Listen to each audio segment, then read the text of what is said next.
जिस बांग्लादेश का गठन ही भारत की वजह से मुमकिन हुआ, जिस भारतीय सेना की मदद के बिना बांग्लादेश की मुक्ति वाहिनी कभी इस हाल में थी ही नहीं कि वो अपना नया देश बना सके, अब उसी बांग्लादेश में तख्ता पलट क्या हुआ। उस देश ने भारत से जुड़ी हर एक चीज का नामो निशान मिटाने की कसम सिखा ली। और यही वजह है कि शेख हसीना को बांग्लादेश से भगाने के बाद प्रदर्शनकारी न सिर्फ बांग्लादेश के हिंदुओं को निशाना बना रहे हैं, बल्कि उन्होंने बांग्लादेश में भारत से जुड़ी हर एक चीज को तहस नहस करना शुरू कर दिया है। लेकिन ये नई सरकार और प्रदर्शनकारी शायद इस बात को भूल गए हैं कि अगर भारत ने अब भी अपने हाथ पीछे खींच लिए तो बांग्लादेश में तबाही और बर्बादी के अलावा और कुछ भी नजर नहीं आएगा। नमस्कार, मैं हूं अविनाश और आप देख रहे हैं अनकट। ये एक तस्वीर है जो बांग्लादेश के बनने की गवाही देती है।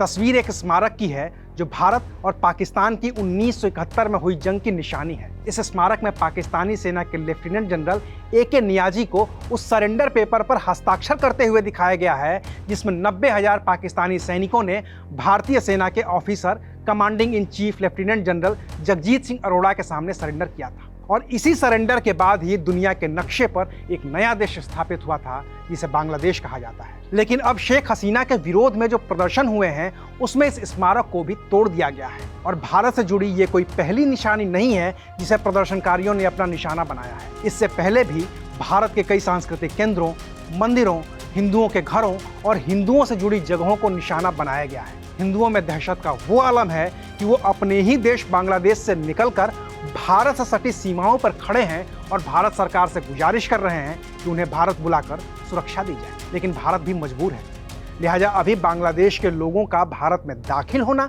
और उन्हें पनाह देना बेहद ही मुश्किल है। इसके बावजूद भारत सरकार को उम्मीद है कि बांग्लादेश में नई सरकार के मुखिया मोहम्मद यूनुस शांति स्थापित करेंगे। और ये उम्मीद किसी और की नहीं बल्कि खुद भारत के प्रधानमंत्री नरेंद्र मोदी की है। हालांकि अभी तक मोहम्मद यूनुस इसमें कामयाब होते नहीं दिख रहे हैं। और अगर मोहम्मद यूनुस का रवैया ऐसा ही रहा और भारत ने सख्ती की तो फिर बांग्लादेश में वो तबाही होगी जिसकी कल्पना मोहम्मद यूनुस ने कभी नहीं की होगी। इसकी वजह है भारत और बांग्लादेश के कारोबारी रिश्ते।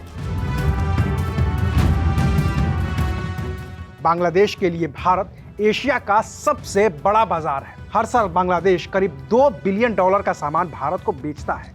दोनों देशों के बीच का कुल कारोबार करीब 16 बिलियन डॉलर का है। अगर भारत ने बांग्लादेश से सामान खरीदना बंद कर दिया और बांग्लादेश को सामान भेजना बंद कर दिया तो इतना नुकसान उठाना पड़ेगा कि जिसकी वजह से बांग्लादेश की पूरी अर्थव्यवस्था टूट सकती है। वहीं आज की तारीख में भी भारत ने बांग्लादेश को ऐसे ऐसे प्रोजेक्ट में मदद की है और कर रहा है जिसे अकेले बनाने में बांग्लादेश को 100 साल भी कम पड़ जाएंगे। उदाहरण के लिए अभी पिछले ही साल 2023 के अंत में भारत ने Akhaura Agartala cross border rail link, Khulna Mongla port rail line और Maitri super thermal power plant की दूसरी यूनिट के लिए समझौता किया है।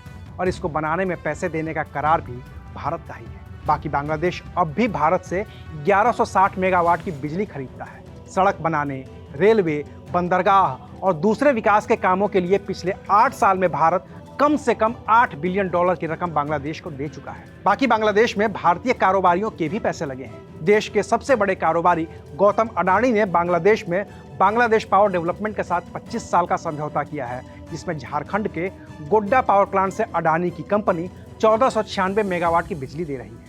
अडानी के अलावा बांग्लादेश में डाबर, मारिको, हीरो मोटरकार और TVS मोटर ने भी निवेश कर रखा है। भारत की जो टेलीकॉम कंपनी है एयरटेल, उसने बांग्लादेश की टेलीकॉम कंपनी राबी एक्सियाटा में 28% का निवेश कर रखा है। रोजमर्रा की जरूरतों का सामान जैसे कॉटन, गेहूं, प्याज, हरी सब्जियां, फल और मसाले भी बांग्लादेश को भारत से ही भेजे जाते हैं। ऐसे में अगर भारत ने बांग्लादेश से हाथ पीछे खींचे तो फिर बांग्लादेश का सहारा सिर्फ और सिर्फ एक देश होगा, चीन। लेकिन बांग्लादेश को जितनी मदद भारत करता है, चीन उतनी मदद कभी नहीं कर पाएगा। और चीन किसी देश को सहारा देकर कैसे उसे खा जाता है, ये श्रीलंका का उदाहरण देकर पूरी दुनिया जान गई है। लिहाजा बांग्लादेश कभी भी भारत को अपना दुश्मन बनाना नहीं चाहेगा।